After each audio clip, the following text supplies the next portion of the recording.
Hey, welcome to Caching in the Northwest. You know, this is the podcast from the birthplace of geocaching that's right here in the great Pacific Northwest.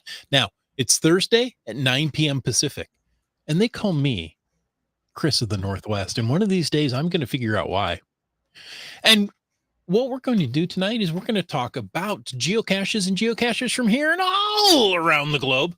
So while your mind is being turned to mush by the presidential debate, we'll be caching in the Northwest.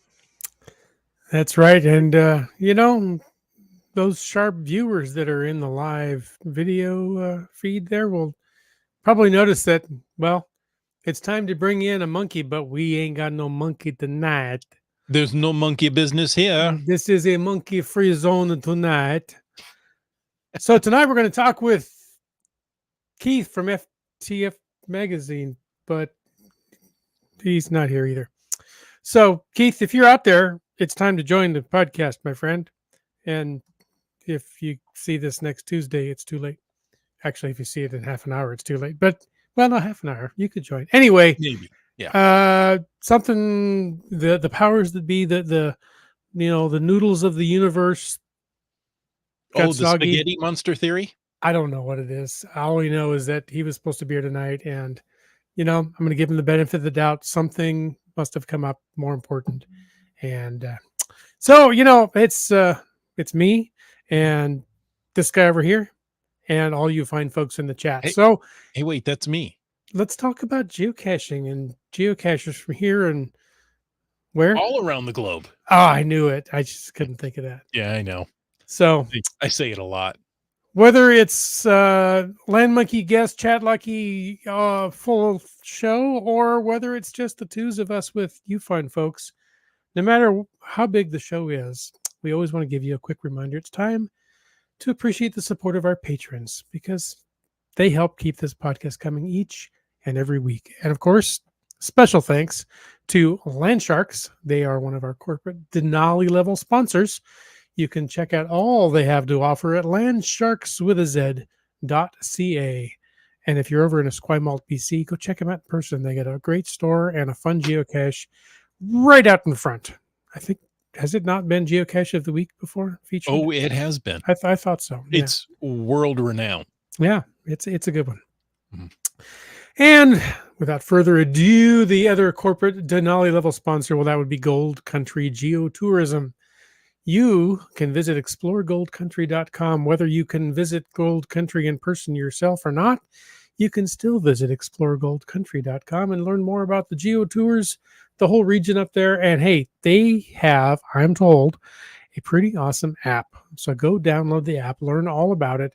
Hit them up at exploregoldcountry.com or facebook.com/exploregoldcountry. And go ahead. I was going to do a little shameless self-promotion that I have downloaded the app, and it's actually quite good. There you go. And if anybody else would like to know more about supporting our humble little podcast on Thursday nights, drag your little mouse clicker web browser fingers over to cachingandw.com. Click the Patreon link. I don't know, is it there, or it's on the website. I want to say you can't miss it. Mid-left. Okay. But yeah, it's funny because it's one of those things that you think I know exactly where it is, but I don't always know where it is. And when it comes to, we mention it every week, I thought, I should go check. And by the time I'm done with the show, that thought has left my mind. So Keats 94 has been to the Land Shark story. Says Victoria is prime geocaching country. And is it not? That it is. Wow. Even the security guards at the Parliament building will kind of point you in the right direction and give you they will walk you to the cache. And let's see, IHAM says that the hosting may be monkey free, but there's at least a Monkey Cakes in the audience. So thank you, Monkey Cakes and IHAM, for joining us tonight. You know who else is joining us tonight in the chat? GSM times 2, who says the Historic Route 66 Adventure Lab series has a new webpage. I know you did the hashtag FTAS. and I don't think Chris has even mentioned that yet this episode. How But do you know how to use it? I haven't I'm spoken. just going to bring it up now. So don't run away from the chat yet, folks. But after the show, you can go to route66al.net. That's Route 66 all. Mm-hmm. That's it's kind of like Blue Al. Oh yeah. No, it's different. It's supposed to be eel.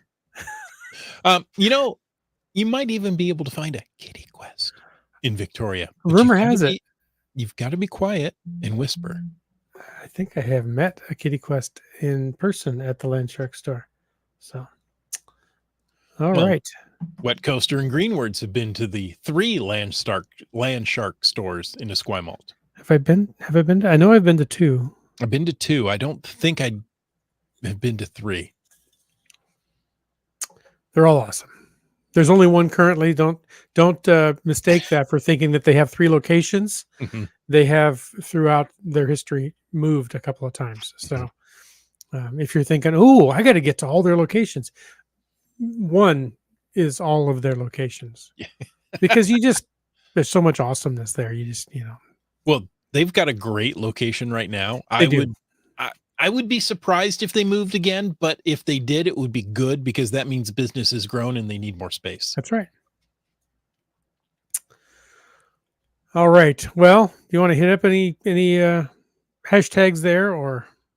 Well, let's go back and just mention how cool Kitty Quest really is because they met up with the Camp Clan when they were in Victoria. Nice. I'm sorry, she met up with the Camp Clan when they were in Victoria. Very cool. There you go. I just, since you might be able to go to Victoria and meet a Kitty Quest, you could just had to throw out how awesome they are. Now, I don't know what hashtag to throw out tonight, so let's throw out hashtag.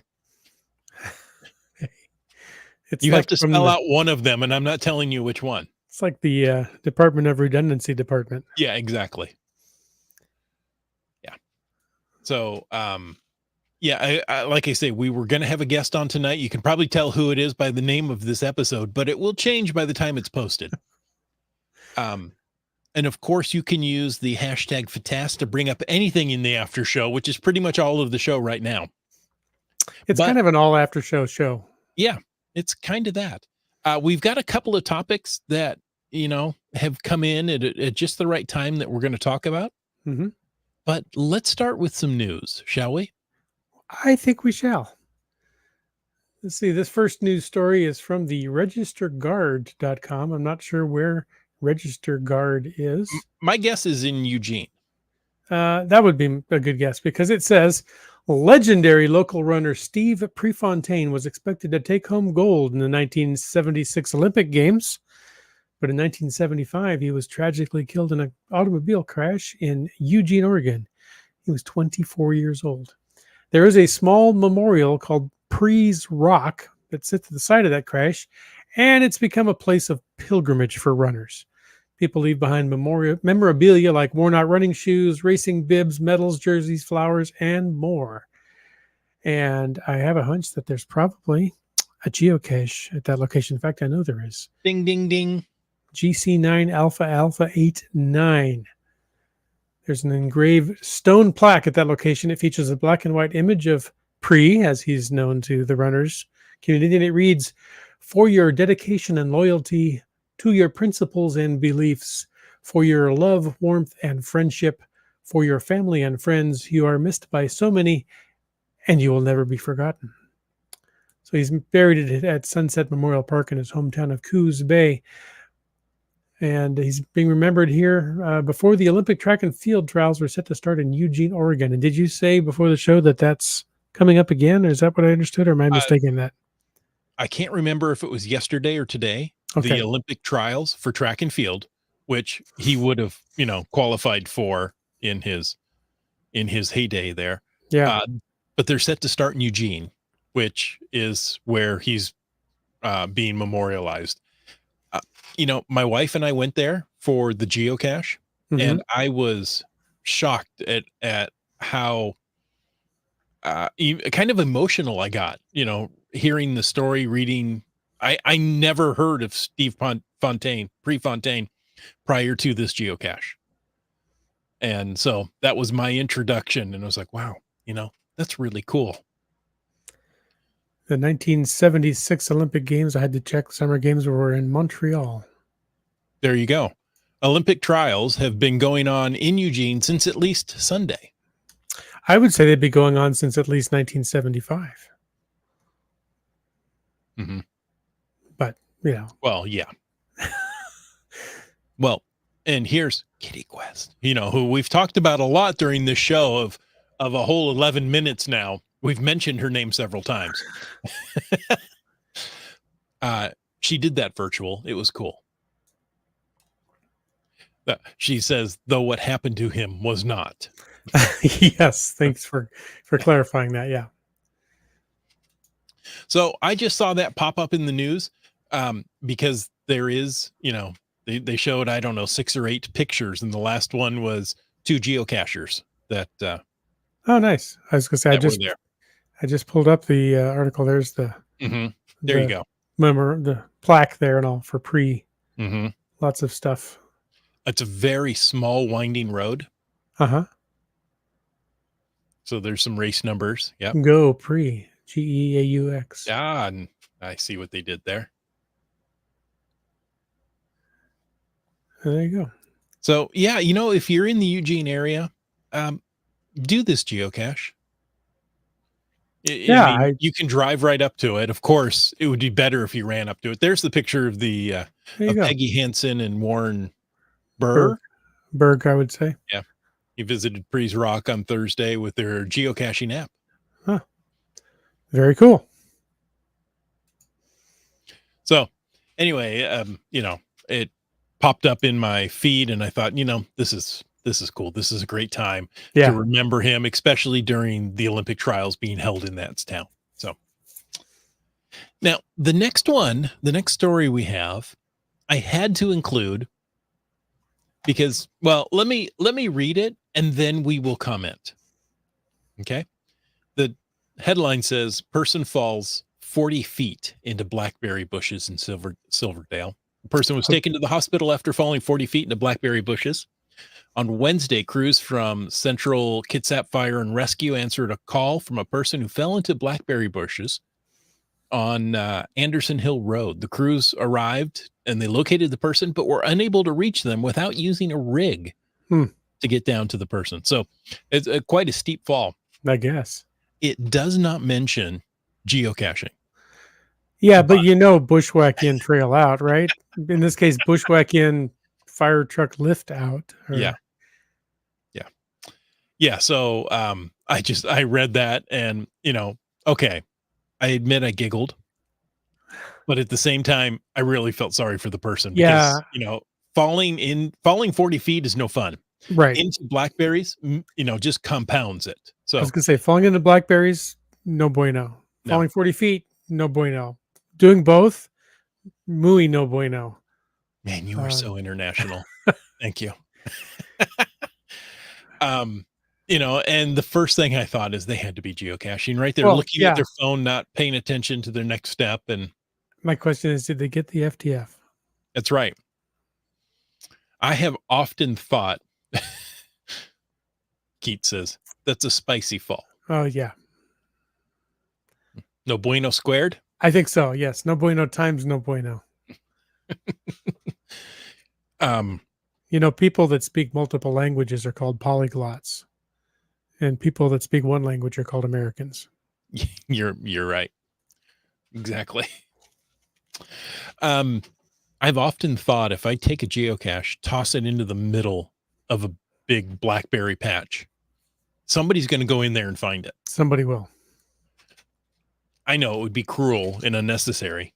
Well, not if you had a flamethrower or a machete. Yeah, exactly. A machete and some craft dinner, and you're set to go. With the right equipment, it wouldn't be so bad. I'm rarely equipped with that equipment, but yeah. There you go. So anyway, those were our news stories this week of note. Of note. Now, as we mentioned, we intended for a guest, but we did. We still have a story, In fact, this story popped up just minutes before we went on air. And I thought I would include it tonight, at least as a news story, but we've kind of promoted it to a bit more than that. So let's see if I can read you the email. It says, greetings. It's finally here after 2 years. We've discussed and found the best way forward and have started the process and know what it's going to take to replace and hopefully secure the plaque. You may be asking yourself, what plaque are they talking about? What is the plaque they're talking about? Oh, right. Yeah. Yeah, that's it. Ryan goes on to say, could you share it out and to your little piece of the world? So we wanted to share with you tonight this just off the presses story about an update to replace the historic Mingo plaque. Now, Wits End, you've have some experience with the Mingos. A little bit, yeah. This, by the way, is the historic plaque. Mhm. This is the one from what my understanding is the one that is now missing. So I just found this from a Google search because, as one does. Yeah, I have in my previous job had to do some long distance road trips for work, and the first time I drove across the country in that little truck, I stopped at I think it was just gas up the truck, get some food, Mhm. and it was in Kansas. And I looked into whatever geocaching app I used at the time and looked, oh, there's a light pole skirt across the street at the hotel. I'm just going to grab that. There, grip. Got a cache in Kansas. New state, moving on.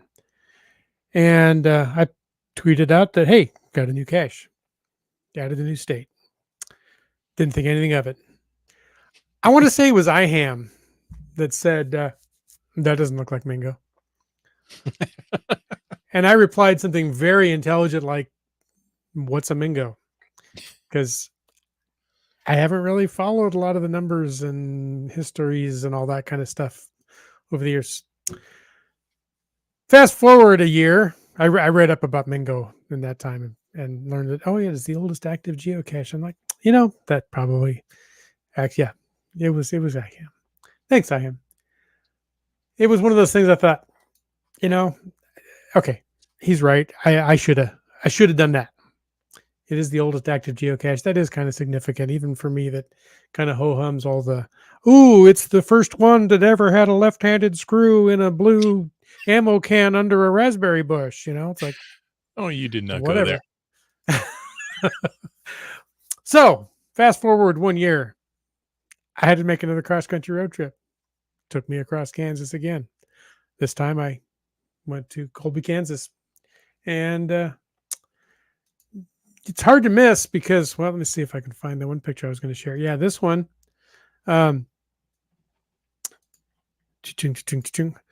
an off-ramp that says Mingo. Okay, there's a town named Mingo, but because that's how the thing was called. But I just took that to mean that this geocache is so infamous, has its own exit.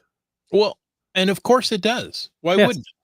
So exit 62 in the middle of Kansas, or Colby, Kansas. I think it's actually more west than middle, but it's in Kansas. You can pull off of there and you can find yourselves the oldest active geocache, GC30, in Colby, Kansas. And there's a brick there. And it's funny, I was talking with Chris before the podcast. I pulled up this picture of it. I know that this brick said something on it. There's a really ugly guy holding it there. And for the life of me, we cannot make out what that brick says on there. So if anybody knows, share it in the chat. But I think it says something about the oldest active cache. I don't remember seeing that plaque that we talked about. So I think maybe the plaque was erected after I found this. Yes. Actually, if you go back and show the picture of the plaque, if you're able to do so, you can see it was put up in 2020. Okay. And I went through there in 2019, I think it was. You look at the last line, this plaque was placed by the Mingo Madness team and funded by the Geocache Talk Network. Yeah. On something. I just messed it up for you. Sorry about that. May 1st, 2020. Once, May 1st. Yeah. May 1st. It was May Day. There you go. So, and there's the GPS coordinates if you haven't already looked it up. In case, there's no spoiler there. Okay. Right. So anyway, we Subway marked it itself with a plaque. So there's the brick that I found there, and behind me you can see a big rock, and there's a cache under there. The cache itself is not terribly impressive, I have to say. It's just historic there. Yeah, exactly. When I rotated the brick to another face, that was legible. It probably wasn't in the direct sun quite as long. There's a big trail leading right to that rock with that yellow brick on it. And if you're ever out and you find Mingo or a milestone or anything that you think might be interesting, you can call 253-693-TFTC. Share it with the podcast. You can do a field recording. You could do all kinds of stuff. You could even do a video. And let me know if this audio comes through here. But there's man, he's ugly. But hey there, caching in the Northwest, folks. Wits End here. Road trip. Not a geocache road trip hashtag. But anyway, work road trip. Had to stop. Last year I drove right by this one. Didn't get it. It's called Mingo. Oh, buffer. It's GC 30. Not a very difficult hide, but a very significant hide. If I have my numbers correct, it's the oldest active cache, in the world, I think. Anyway, cache safely and cache often, as Land Monkey would say. Get out and get caching in the Northwest, as Chris of the Northwest would say. And what would Wits End say? Heck, I don't know. Go find something. See ya. Oh, and by the way, tip for anybody else wanting to ever contribute that, turn off your stupid diesel truck before you record a video clip. So I just showed you like all the ways to do it wrong, but it's still fun to see and look back and go, wow, I remember that. I pulled up the Facebook page for Mingo Madness, and a new post was put up that says, after 2 years of being missing, all the logistics have been made and we're ready to bring it back. Get your name on the reverse side of the plaque. That's exciting. So, apparently the plaque has been missing for 2 years. Okay. That's why they want to replace it and bring it back. So not only is it a historic geocache, right? And many of these historic geocaches are not spectacular, right? They're not a gadget cache. It's the location. And in this case, I don't even know if it's the location, but it's out there, and because it's the oldest, it has been maintained for all these years. Hey, GSM times 2, I feel better. Thank you. He says, I didn't know about it either and drove by without stopping. So I'm not the only one. Okay, good. Good. There may only be 2 of us, but I'm not the only one. And, anytime I can share company with GSM times 2, I think that's pretty good company to keep. And IHAM says, I think to both of you, it's a facepalm moment, my friend. Yeah, well, we all have them in our life. He also says that's quite a geo trail, and it is. Yeah, it was not difficult to find that cache. So even I managed to put a smiley on that one. Yeah, that's not one that's going to spend a lot of time, but you do have to spend some time there just because it is historic. Yeah, and as you can hear from the audio of my video clip, the truck was very close by, so you can drive almost right up to it. Well, it looks like the geo trail's big enough to actually drive a vehicle down. You probably could, yeah. The hillside behind me in that video clip, it's a freeway off-ramp interchange, because in Kansas everything's flat and there's just not a lot of hills around. So you don't have to get far off of the highway to find it. There you go. Well, so let me say there's an Indiegogo page to start the funding to replace the plaque. Okay. You know what I can do? I can share that Indiegogo page right here on the screen right here and right now. Look at that. So they say, let's see, can I zoom in a bit to make it somewhat readable? There it is. As the Committee for Mingo Madness sat down on ways to celebrate the 20th anniversary of GC30, it was decided to place a plaque in its honor. In May of 2020, during the lockdown, the team assembled in Colby, Kansas, with the help of Geocache Talk and members of the committee funds plaque was placed. Okay, I just need to read and turn my brain off. Unfortunately, May 27th, 2022, the plaque was all the talk again, as it was reported that sometime in the afternoon it was discovered missing. As we are so happy to bring it to this community, we had one regret. The memorial should be from the cachers to the game. So for 30 days, we're going to raise funds to bring it back. Very cool. I'd like to point out I have not been in Kansas since that trip, so I did not take the plaque. I mean, the plaque wasn't even there when you were there. Right. So, I mean, you were there, you found the cache. There's absolutely no reason for you to go back to Kansas. Pretty much. Yeah. Yeah. So there you go. An Indiegogo project to replace the historic Mingo plaque. Very cool. Peach of Washington says, thank you. I could come up with peaches, and I knew that wasn't right. Peach of Washington says, I did a selfie at the plaque when I visited Mingo for the 2021 celebration, and it's now my picture on my geocaching profile page. Awesome. Well, you have to go back when they replace the plaque. So should we look at the different options of the different perks here available? Sure, real quick. Let's see what the perk. Am I just zoomed out too much to see what's going on? It could be. There we go. Okay. So a memorial supporter on the back of the plaque will be a contributor's plaque. With your donation, you'll be able to put your name up to 20 characters. So that's a $20 supporter. $50 supporter says you get your name on it and a replica coin. Oh, a replica coin with your name on it? Like a replica of your name? Huh. I don't know. Wouldn't that be something? Probably not. And the platinum supporter, you get a desktop replica, name on the monument, excuse me, and a replica coin. So you get a replica of your exact desktop. Now, I don't know if that's computer or physical desktop. Yes. All of the above. Sorry, I'm ornery. So $20 for the first level, $50 for the second, $200 for the third. Okay. So historic cache, historic location.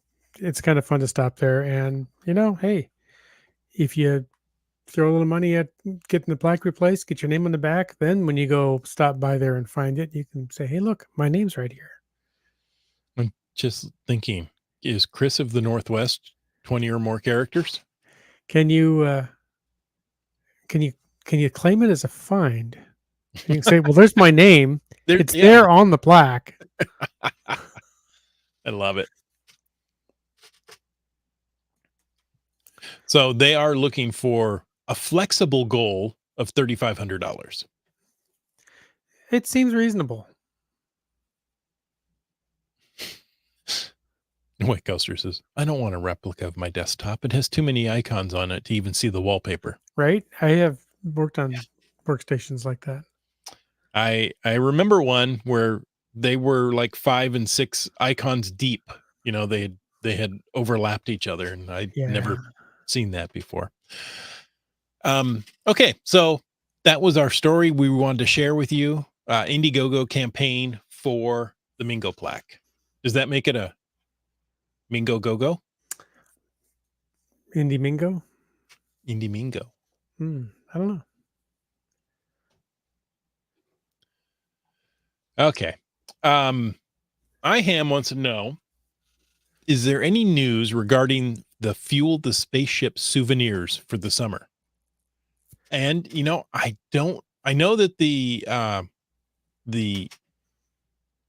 I can't come up with the word, that the puzzle was solved, Okay. and we're ready for that. But hey, do you know what just happened? I do.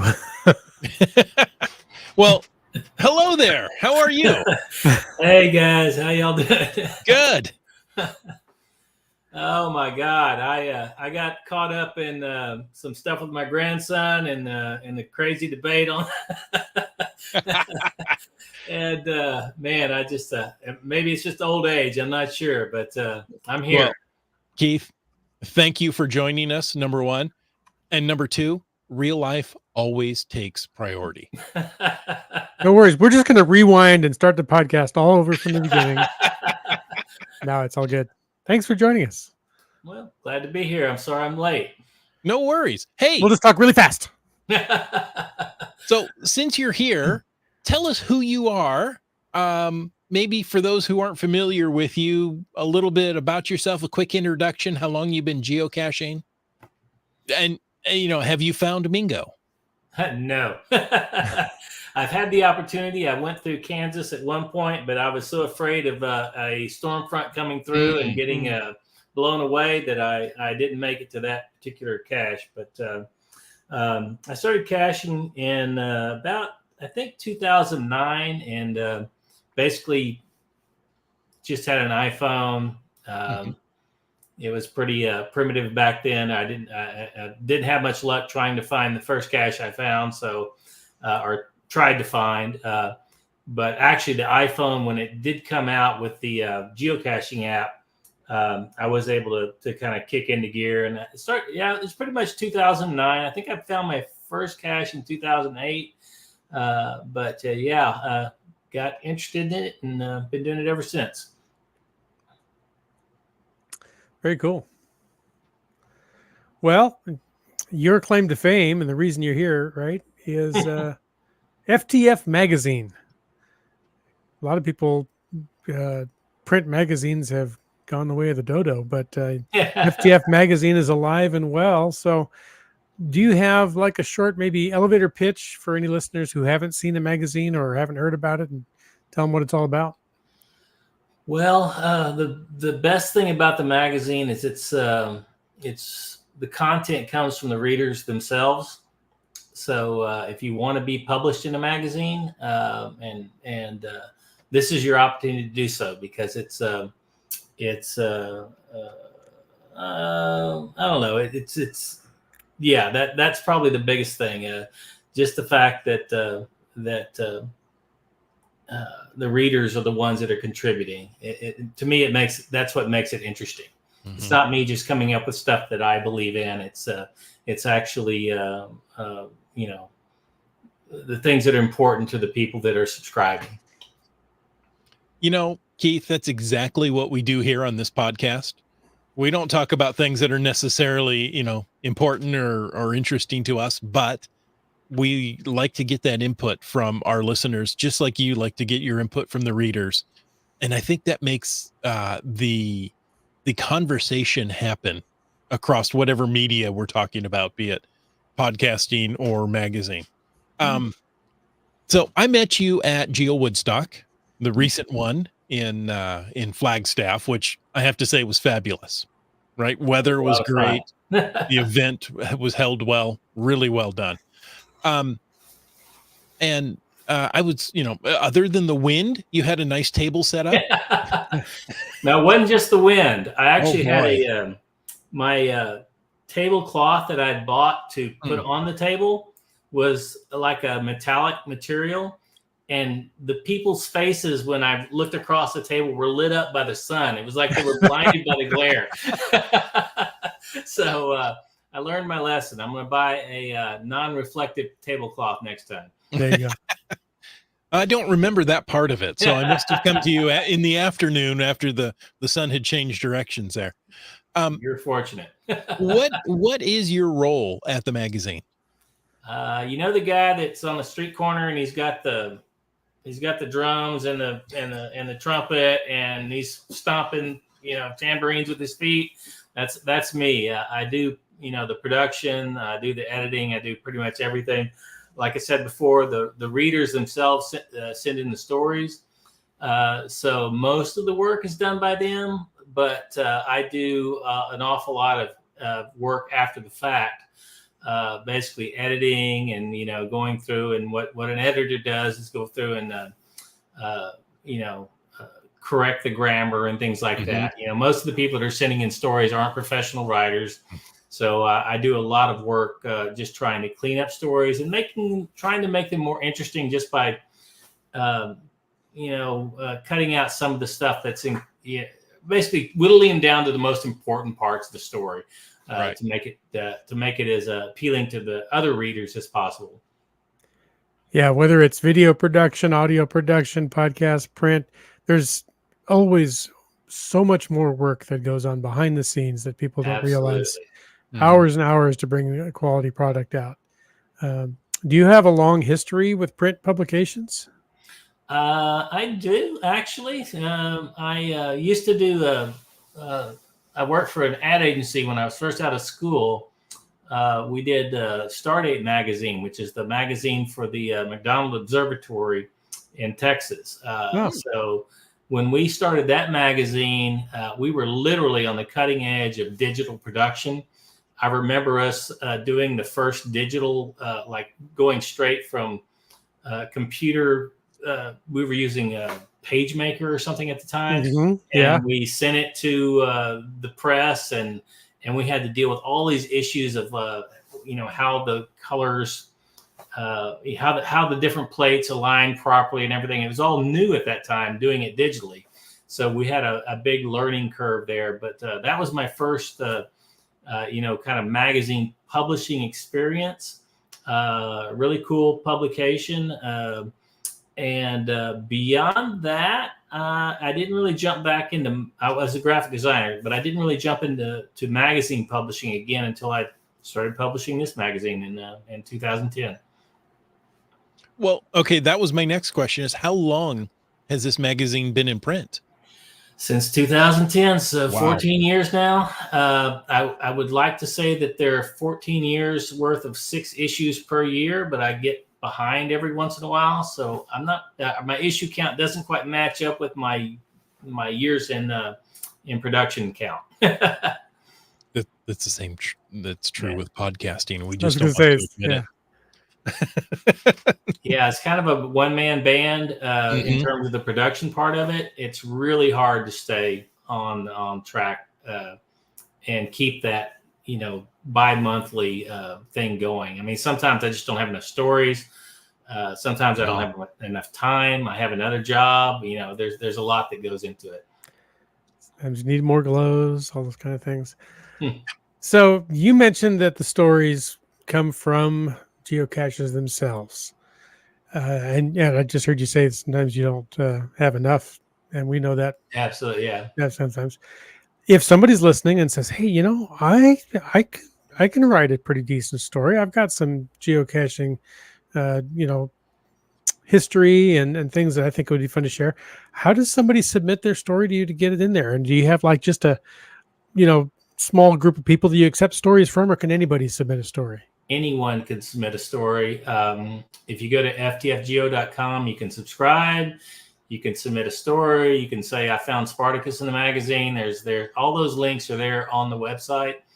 I'm always looking for stories. I really wish people would send me more stories about geocaching how-tos, things like, how do I camouflage this container, or special ideas for building a cache that maybe, gadget caches, things like that. I'd like to see more of that. I get a lot of stories about people, their personal experiences caching, and that's good. I mean, those are great. But I've always been looking for more stories about the nuts and bolts of caching, and those are harder to come by. Yeah, there's a lot of aspiring authors out there that would love to see their byline there. Send your stories in, because I publish. I always say I publish about 90% of the material that's sent to me. That's great. Sometimes it just doesn't fit in the magazine. Sometimes it's I don't know. Most of it gets printed. If I can print it, I will try to print it. Should they include photos too, images? Absolutely. And I should mention the word count that I'm always looking for, because it fits perfectly on a single page, is 750 words. And that gives me room for a couple of like sidebars or maybe a big photo or something. And that's just a good word count to shoot for. Okay. If you're wanting to send in a story. All right. And There you go. And it should be PageMaker, right? No. I'm not sure it still even exists. But yeah. Any format I can take. Just copy the text into an email and I'll be able to deal with it. Okay. There you go.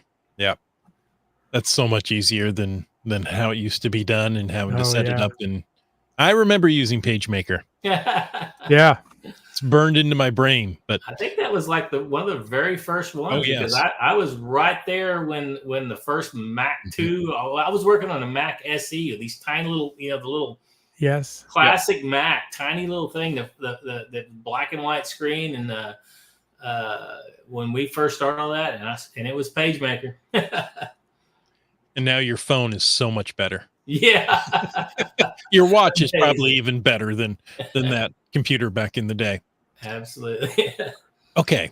So you mentioned Spartacus. Mm-hmm. What is the deal with Spartacus here? Way back when I first started publishing the magazine, Spartacus had managed to get himself into several issues by submitting, photos or stories or something. And he said something at one point about, hey, I'm in every issue of the magazine. So I contacted him and I said, well, let's make this happen. Let's put you in every issue, but let's hide you somewhere and make it a game for the readers. And initially I wanted him to just like go to different events and send me pictures where he was in it. But that was too much work for him. And there were, obviously all the events would be in the same part of the country and people wouldn't know where to look. Yeah. So I decided that it'd be better just for me to take a photo of him or take one of his photos that he sent me and just Photoshop him into some random place in the magazine. And it worked out really well. And for the years, I thought that I had him in every issue of the magazine, but it turns out he wasn't in the very first issue. I swear to God, until like 6 months ago, I thought he'd been in every issue. And when I went back to look for something we were doing with a previous podcast I was a guest on, I found out he was not in the very first issue. So every other issue, though. Okay. So Spartacus is a geocaching friend of yours, is not an animal mascot or something. I'm completely ignorant on who Spartacus is. So the funny thing is, I've only met him in person like a couple of times. I went to Allegheny Geobash one year, and he was that's his home territory. And then I saw him at a Geo Woodstock later. I'm trying Asheville, North Carolina, South Carolina, somewhere. So I've only met him a couple of times, but we talk, we email back and forth, and like I said, he's become sort of a semi celebrity in the geocaching world because of the magazine. Awesome. There you go. GSM times 2 had to throw out, I am Spartacus. And I saw him at Geo Woodstock too. Although I don't know that we actually. I can't remember if we actually connected face to face, but I know we talked about being at the event. Well, I know he's written a couple of articles for the magazine. GSM times 2. Okay. You mentioned, good word count. What type of article are you really looking for? You're looking for a how-to, right? How to do this, how to do that. I would like to see more of those. More of those. Okay. Yes. What's your the articles you get submitted the most? Is it, I found a geocache, here's my adventure? Yeah, that's pretty much it. Yeah. Okay. People will say, I complain a little bit. I hate to do it because I love that people send me their stories, but sometimes the story is just sort of like I did this, I did this, I did this, I did this, I did this, I went to this, I got out of the car, I did this. I feel like if you're going to submit a story, there needs to be some like event that happened in the story that's humorous or something. So I encourage people to. if you had a big geocaching trip and you did a power trail or something like that, that's cool. But it's not necessarily, unless something happened on the power trail, like your Jeep got stuck in the dune somewhere and you had to call 911 or something. Those kind of stories are what makes it interesting. And like I said, I don't necessarily turn down stories that don't like really engage me, but those stories are the stories that have some like twist or something out of the ordinary that happens, which happens a lot in geocaching. It does. It's one of the things that's great about geocaching. It takes you out of the ordinary world, puts you out there where crazy things can happen. And those are the kind of stories that I really want to see. So go back to your school days of your creative writing course and figure out what would get you a good grade with telling a fun story. Yeah, tell a fun story. Right. I am said it succinctly. Some folks are just better storytellers than others. Yeah.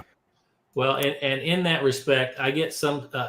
There was a story I just received recently that was kind of like I call it stream of thought.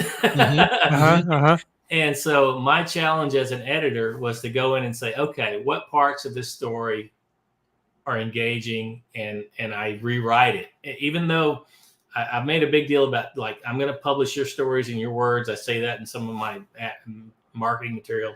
I try to rewrite the story in a way that makes it better. That's what an editor's supposed to do. And I've never had anybody complain. So I think I've done. Oh, nice. Yeah. Nice. By the way, GSM Times 2 said that we did not connect face-to-face at this most recent Geo Woodstock. I know he emailed me before the event asking if I was going to be there. And I what happens is I go and I sit at my little table. And if somebody doesn't come to my table, it's just a random chance that I might run into them. Yeah. Well, Peach of Washington stopped by your table to say hello. She didn't say much, but she says she's been a subscriber for a number of years. Oh, that's great. Thank you. Well, Keith, at this last Geo Woodstock in Flagstaff, I didn't have a table. It's the first mega giga event that I've been to that I didn't have a table. Right? So I was actually able to walk around and talk to people and interact in ways that, when I know exactly what you mean when you say you're sitting at the table, you're waiting for somebody to come up and talk to you. Yeah. It's in a way being a vendor at an event like that takes you out of the geocaching world in a way, because everybody else is talking about, oh, we went and did this lab cache, or we did that. And the last thing, or the thing I'm doing the least at one of these events is geocaching. Right. Exactly. I'm sitting at a table selling magazines, and then afterwards I go have a beer, and I'll go find a cache here and there on the way. But I don't devote that much time to geocaching during these events. Yes, I know exactly what you mean. I have spent many hours sitting at a table. Okay, so you've got some great articles about here's what I did on my last summer vacation finding geocaches. You've got some more articles about how to do stuff, which we need more of those. Are there other things that we can find in the magazine? Some games, some challenges? Find Spartacus, there's a challenge. Yeah. What other things have you got in there? I think one of the things that's been real popular with the magazine lately is I've got two major kind of challenges in the magazine that are not related specifically to geocaching. I guess they are sort of, but finding Spartacus is one of them. People enjoy doing that. And I've started, I don't know how many years back, I started doing a puzzle. In fact, I've got a special article in the magazine that's about to be released about the puzzles in FTF Magazine. And I create all of them myself. Well, I take it back. There was one that was submitted by a reader that had to do with college, I think, baseball teams. But all the others I've created myself, and it's kind of a challenge. I feel like I'm always trying to make the magazine better. And as I'm doing so, I'm also creating more work for myself, which slows down the production of the magazine and makes it harder to get out on time. But I really do enjoy trying to make the magazine better with every issue. And this puzzle thing has been pretty popular. It seems to be, people are liking it. So I keep doing it. And the current puzzle in the magazine has to do with cars. So every issue, it's like some random thing in my brain that I come up with, or that I'm able to create a puzzle out of. So Fun. That is a lot of fun. I like that. I'm going to have to go look for that. Now, you also produce some great looking trading cards. How would I go about getting a trading card, and what do I do with it once I have it? Well, in the magazine, there's an ad that I usually take the people that have like submitted trading card orders. I'll ask their permission to use their trading card in the ad. So if you look at the ad in the magazine, you'll see that there's one of the latest trading cards I've created. So you can order them through the magazine. That's through the link or whatever on the website. There's a link on my website, ftfgeo.com, to order the trading cards as well. And basically, they're just like any other SIG item. You just you get 500 of them with the basic order, and so that's a lot of SIG items to put in geocaches as you're out and about, especially since most geocaches it won't fit into. That's true. Yeah, those little nanos are really hard to put right into. Then now it's a puzzle, right? I have to go to 64 little nanos, tear up my card into little pieces, and we got to put it back together again. Yep, that's true. Okay, no, you don't do that. That's not the right way to do it. I'm going to have to explore that. Tearing up a card and putting it in a bunch of nanos? Well, it wasn't exactly had in mind, but maybe. I've got a hole punch I can do that with. Just make a whole bunch of little dots. Oh, there you go. Card. There you go. Are the cards trackable? They are discoverable. Discoverable. Okay. They do have a unique tracking code to every person that buys one. Okay. Perfect. Nice. Perfect. Let's see. GSM times 2 said, I like the milestones and I encourage people to submit their pictures in a few sentences. So, yeah, the few sentences part is important because sometimes I'll just get a photo or something and I'm like, you need to tell me a little bit about what happened here. They look really happy. I'm not sure what this is all about. The other thing about milestones is I get milestones sent from people on behalf of other people. Okay. And that's a little tricky because I need permission to print people's photos in the magazine. Sure. So sometimes I don't print those just because, it's I don't know that person is okayed it. Right. Right. I hadn't considered permission. That's. Yeah, I started with all my forms that for people submitting stories. I actually have a little disclaimer at the bottom. At some point, somebody complained about something, and it wasn't a lawsuit kind of situation or anything like that. But so I started asking people to say, "Hey, this is my photo. I'm giving you permission to use it. These are my words. I'm giving you permission." So that just kind of keeps us all out of hot water. So if I submit a photo with an article and there are people in the background, do I have to hunt every one of them down and get everybody? No, that sort of thing isn't really a problem. Okay. It's mainly just ownership of the photo. If you took the photo, it's your photo. It's it's sort of like that with news photos. If you took a photo in a public place, you can't get in trouble for that. Well, I say that I shouldn't say that. Somebody somewhere, depending on the photo. Gotcha. All right. Well, fantastic. I love the stories. I want to see the photos. I want to hear about the milestones. I need to find Spartacus. How do I get this magazine? That's right. FTFgeo.com. It's you can subscribe. There's a link there you can click on.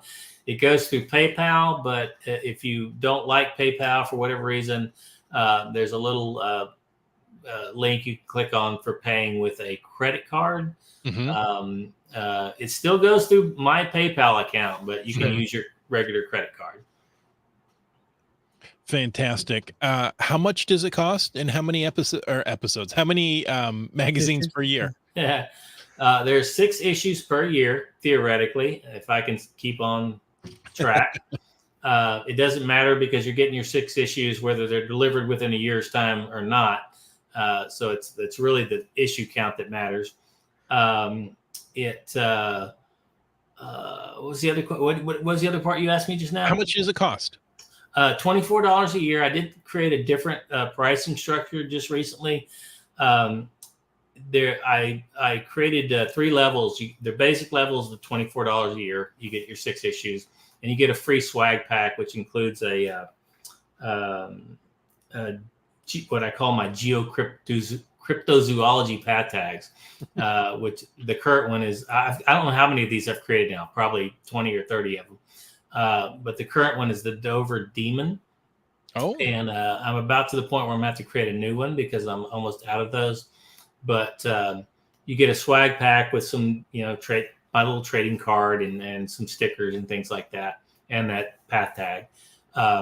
And I've created other levels where there's a bonus level and a patron level. So at $49.99 or something like that, you get a back issue and a trackable back issue. I do this thing where I put gold seals on the magazine that are trackable. So you have your own personal trackable magazine you can share with people. And is that each episode? Or I am so sorry. Is that each? It's an episode. It's an issue. It's an edition. Issue. I have an issue with episodes. Is that each issue that has the gold sticker on it that's uniquely trackable? When you, I'm trying to remember. I think if you subscribe at the bonus level, you get the current issue that's trackable with the gold seal. If you subscribe at the patron level, you get every issue with a gold seal, and it's also in its own envelope. Most of the magazine ships out via bulk mail. Yeah, So people are always complaining, "Oh, the postal service tore up my magazine." Right. So if you do it at the patron level, you get a extra level of protection. I still can't guarantee the postal service isn't going to destroy it, but it is still possible. Yeah. It'll be a little safer. Yeah. That is their job, I believe. I feel bad because I know there are people who are geocachers who work for the postal service. Yeah. I don't want to insult them. I'm just not those particular postal workers. Right. It's the other ones. Yeah, exactly. Yeah. There's always just a few that ruin it for everybody. Yeah. Wet Coaster says, renewed my subscription. So Thank you. So maybe he just did that tonight. By coming on here, you reminded him, it's time to renew. Yeah. So fantastic. And I was going to say one last from GS Sometimes 2 again. He wants to know if you're adjusting to being a landlubber. Okay. Before I answer that question, That sounds like a story. I just saw Gary's subscription come through. So yes, he did just resubscribe. Thank you. Fantastic. And in answer to the other question, the background on that is that I used to live on a boat. I lived on a boat for 11 years in Port Aransas, Texas, called the Willie. And when my grandson was born, I ended up moving up to the central Texas, the Leander, Texas area north of Austin, where we bought a house now. And I'm sitting here now. Things look messy in the background. It's because I'm still unpacking boxes and trying to get things settled here. We lived on a boat for 11 years. It was great. I mean, I'd go out in the evenings. I go out, sit on the deck and watch the sunrise, the sunset, and take beautiful photos over the water. I really miss that. We've got a nice backyard with a rock wall and everything, but it's not the same, is it? Right. Yeah, not open water, and it's not on the coast. Are you able to fall asleep the same without the gentle rocking? It's funny. We've been going back to clean things off the boat, and we'll spend the night there, and we sleep so well. On the boat. And I swear I didn't sleep that well before on the boat. But for some reason, right now, when we go back and we visit, it's like I sleep like a baby. Maybe you need a waterbed. Do they still make waterbeds? I think so. My brother has one, and he has to replace the liner every time he moves. I've had one for years, but I haven't had one for a long time. We have dogs. I don't think a waterbed. That might not go so well.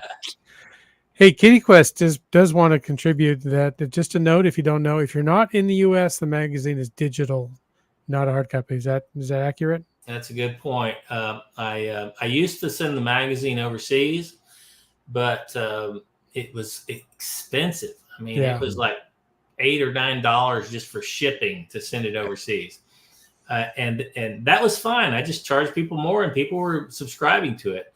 But eventually, they changed the regulations about mailing. You had to fill out, I always had to fill out a special form, like a customs form.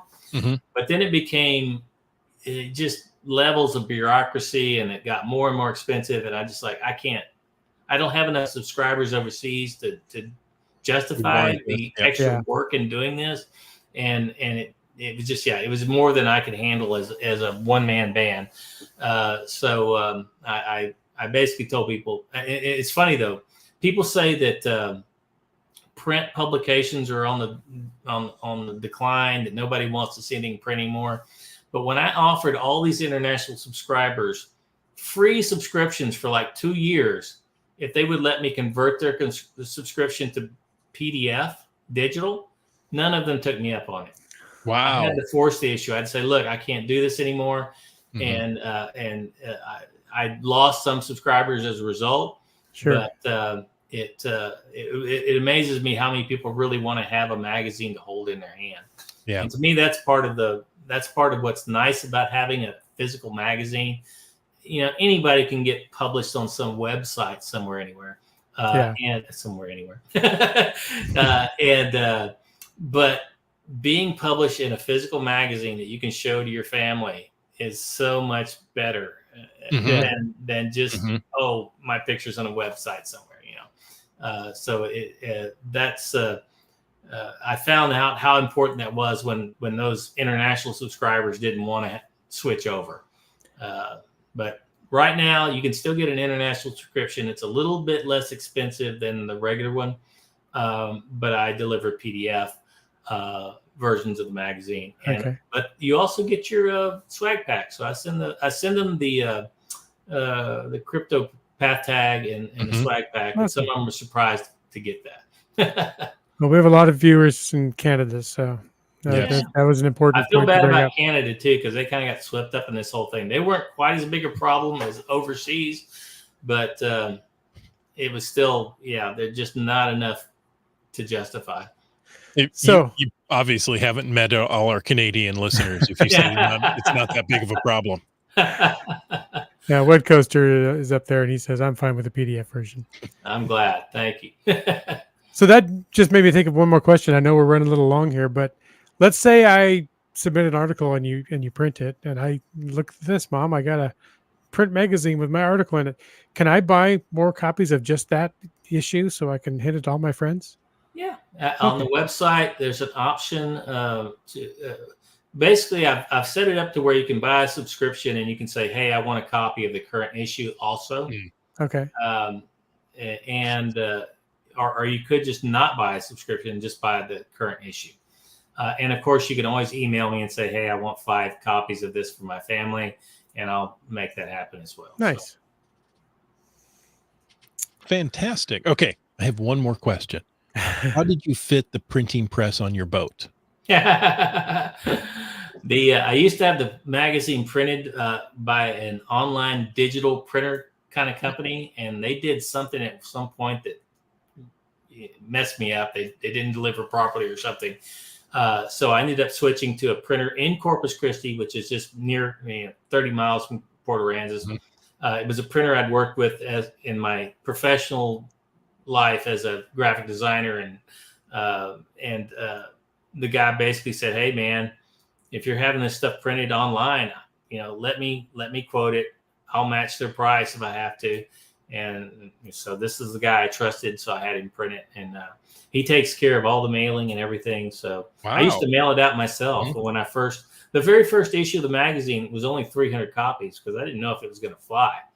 So I printed 300 copies to this online printing company, and I mailed it out myself. And I did that for probably a year or two before I finally started having them switched over to the company that could actually mail them out for me.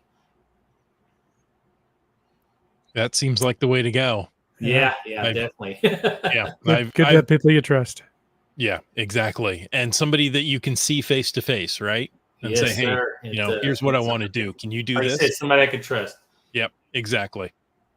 Keith, thank you for taking the time to come on tonight.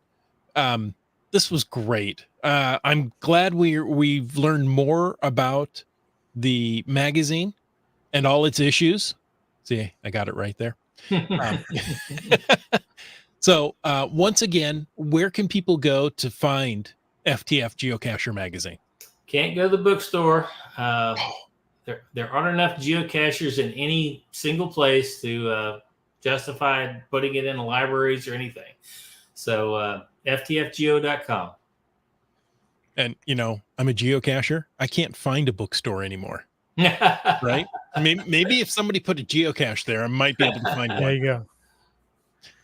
And folks, thank you for tuning into this episode. We hoped you enjoyed listening to Caching in the Northwest. That's right. I want to take a moment to thank Land Sharks and Gold Country Geotourism, our corporate Denali level sponsors. Landsharks.ca is the outdoor adventure and geocaching store. Check them out online, and they ship online orders daily.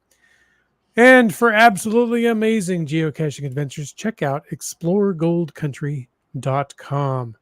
I'd like to thank all of our faithful Denali level supporters. That's Land Sharks, Gold Country Geotourism, Cool Cow Cachers, and Cachly, the geocaching app. If you would like to know more about supporting the show, click the Patreon link. It's over there on the CachingNW.com website. Like Butterfly Girl did. And Segehove. And Limax. Wino Seattle. Railroad. Ackerdock. Just Carlo. Skyhawker. Team Noltex. LG 9000. CRS 98. Boomer 365. Seaback Tribe. BC Rock Crawler. And Teus.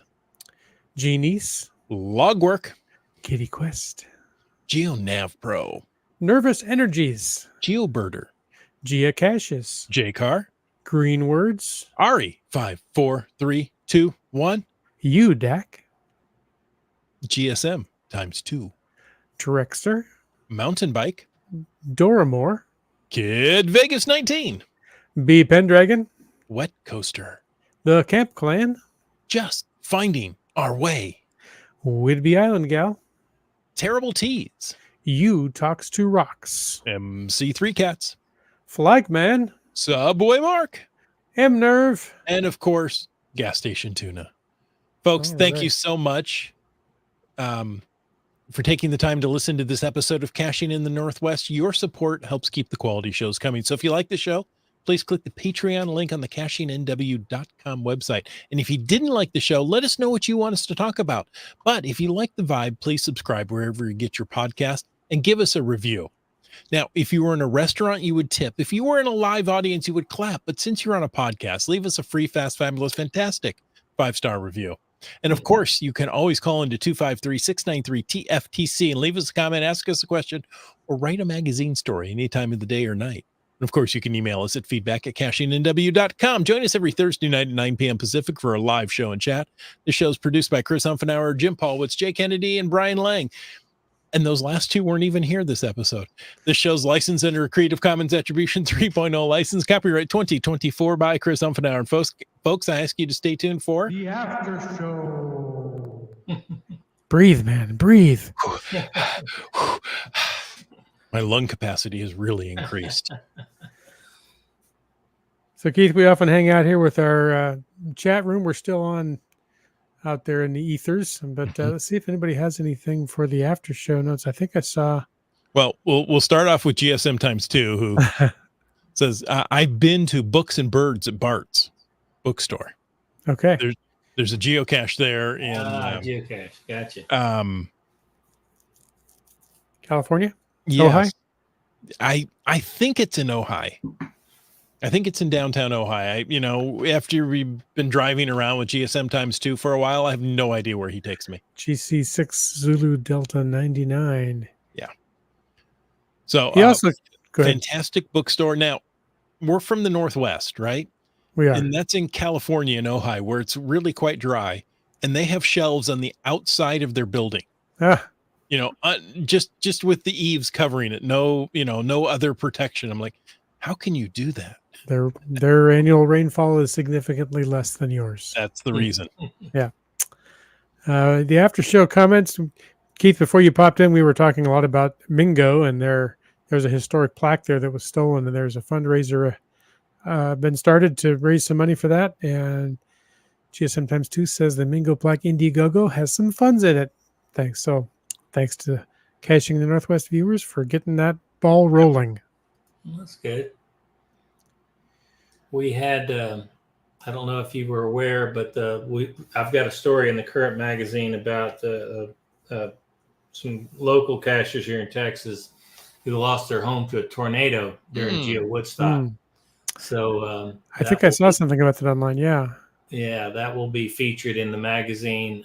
We raised quite a bit of money for them through their GoFundMe campaign. That's great. That is fantastic. We've got another FTF from Kitty Quest. Had a fabulous geo road trip with 3 friends from Winnipeg to Edmonton. Fun. And you notice she spelled out hashtag at your request. I saw that, yes. So she only had 3 friends from Winnipeg to Edmonton, and then none when she actually got there? Maybe. Okay. You can interpret that however you like. I don't know. Her name has come up so much this episode. Well, you know who else has come up a lot is GSM Times 2. Another fantastic. He said, Casey and I met at the intersection of Lincoln Highway and historic Route 66 and took a picture. I used my reward virtual 4.0 there. Oh. Way to go. Lincoln Highway and Route 66. Okay. Well, folks, thank you so much for joining us. And until next week, get out and get caching in the Northwest.